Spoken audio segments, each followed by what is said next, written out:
ہر قسم کی حمد و ثنا، کبریائی، بڑائی، تسبیحات، تمجیدات، تکبیرات اللہ سبحانہ و تعالی کے لیے ہے۔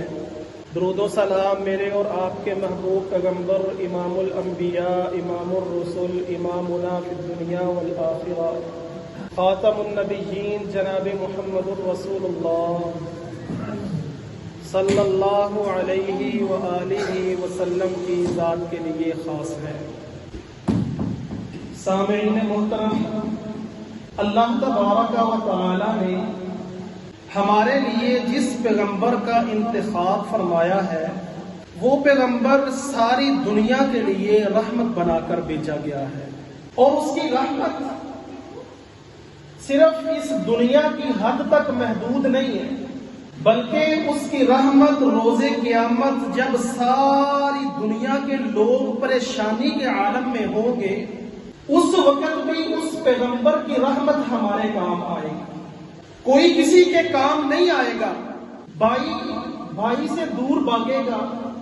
باپ بیٹے سے دور بھاگ رہا ہوگا، ماں اپنی بیٹی کے کام نہیں آئے گی، اتنا پریشانی کا عالم کو ہوگا، لیکن اس ٹائم اس وقت ایک ہستی ایسی موجود ہوگی جس کو اپنی جان کی فکر نہیں ہوگی بلکہ اپنی امت کی، اپنے امت کے لوگوں کی فکر ہوگی۔ اور ہمارے معاشرے کے اندر یہ ایک غلط نظریہ پایا جاتا ہے کہ حضرت محمد رسول اللہ صلی اللہ علیہ وسلم اپنی امت کی سفارش کریں گے، ہم اگرچہ نیک اعمال نہیں کر رہے، اللہ رب العزت کی بغاوت کے اوپر ہم اترے ہوئے ہیں، شیطانی ہتھ کنڈوں سے ہم باز نہیں آ رہے، صبح سے لے کر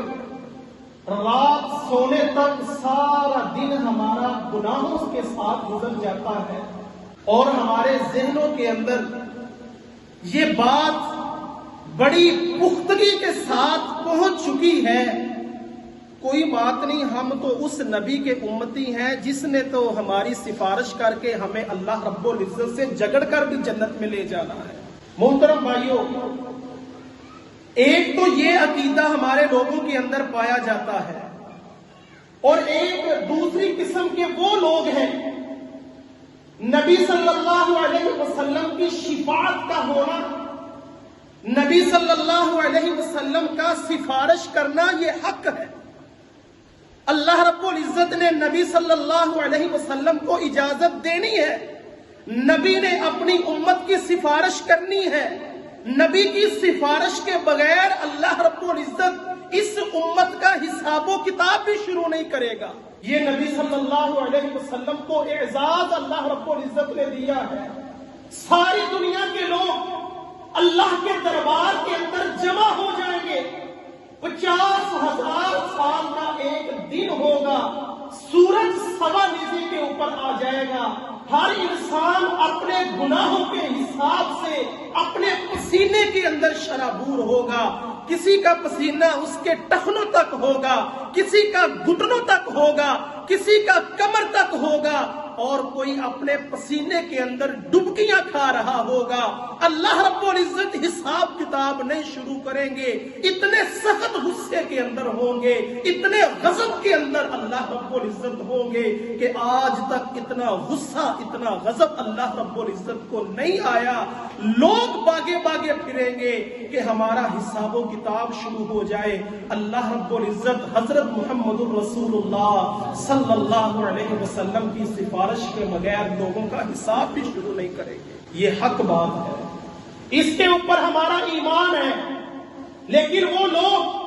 جو حضرت رسول اللہ صلی اللہ علیہ وسلم کے بتلائے ہوئے طریقے کے مطابق اپنی زندگی بھی بسر نہیں کر رہے، اپنی خواہشات کی تکمیل کے لیے دن رات شیطان کو راضی کرنے کے لیے نہ دیکھتے ہیں کہ یہ حلال ہے، یہ حرام ہے، یہ شیطان کو راضی کرنے والا عمل ہے یا رحمان کو راضی کرنے والا عمل ہے، اپنی خواہشات کی تکمیل کرتے ہوئے ہر کام سے گزر جاتے ہیں۔ اور مشرکین مکہ کی طرح وہ بھی کہتے تھے کہ جن معبودوں کی ہم عبادت کرتے ہیں، یہ لات، منات، عزا، ہبل، یہ اللہ رب العزت کے ہاں بڑے پہنچے ہوئے لوگ ہیں، یہ ہمارے معبود ہماری اللہ سے سفارش کریں گے۔ مشرکین مکہ کا یہ عقیدہ تھا، اور آج ہمارے یہ پاک و ہند بر صغیر کے لوگوں کا بھی عقیدہ ہے کہ جن اولیاء اللہ کی قبروں کے اوپر ہم جا کر ماتھے ٹیکتے ہیں، جن سے ہم نے اپنی آرزویں وابستہ کی ہوئی ہیں، جن سے ہم اپنی خواہشات کی تکمیل کے لیے جن کے درباروں کے اوپر جا کر اپنے ماتھوں کو ٹیکتے ہیں، یہ لوگ ہماری سفارش کریں گے، یہ اللہ رب العزت سے ہماری سفارش کر کے ہمیں جنت کے اندر لے جائیں گے۔ ہمیں نیک اعمال کی ضرورت نہیں ہے، ہمیں نماز پڑھنے کی ضرورت نہیں، ہمیں روزہ رکھنے کی ضرورت نہیں، ہمیں زکوٰۃ دینے کی ضرورت نہیں، ہمیں حج کرنے کی ضرورت نہیں۔ ہمارا حج تو لال شہباز قلندر کے دربار پر جا کر ہو جاتا ہے، ہمیں بیت اللہ جانے کی کیا ضرورت ہے؟ یہ بابے بڑے پہنچے ہوئے ہیں، ان کو اللہ نے بڑی طاقت دی ہوئی ہے، ہماری ان کے آگے، ان کی رب کے آگے۔ یہ عقیدہ ہمارے لوگوں کے اندر پایا جاتا ہے کہ یہ ہماری سفارش کریں گے۔ میرے محترم بھائیوں، قرآن مجید کو اٹھائیے، اللہ رب العزت بارہا مقام کے اوپر اس بات کا اعلان کرتے ہیں، قُلْ لِلَّهِ الشَّفَاعَةُ جَمِيعًا، اے پیغمبر ان لوگوں سے کہہ دو ساری کی ساری سفارش، شفاعت وہ صرف اللہ کے لیے ہے۔ مَنْ ذَا الَّذِي يَشْفَعُ عِنْدَهُ إِلَّا بِإِذْنِهِ، آیت الکرسی ہم پڑھتے ہیں، ہر فرض نماز کے بعد ہم آیت الکرسی پڑھتے ہیں۔ کبھی یہ غور کیا یہ آیت الکرسی کے اندر اللہ تعالیٰ فرما کیا رہے ہیں؟ یہ عقیدہ جو ہم نے غلط بنایا ہوا ہے، ان اولیاء اللہ کی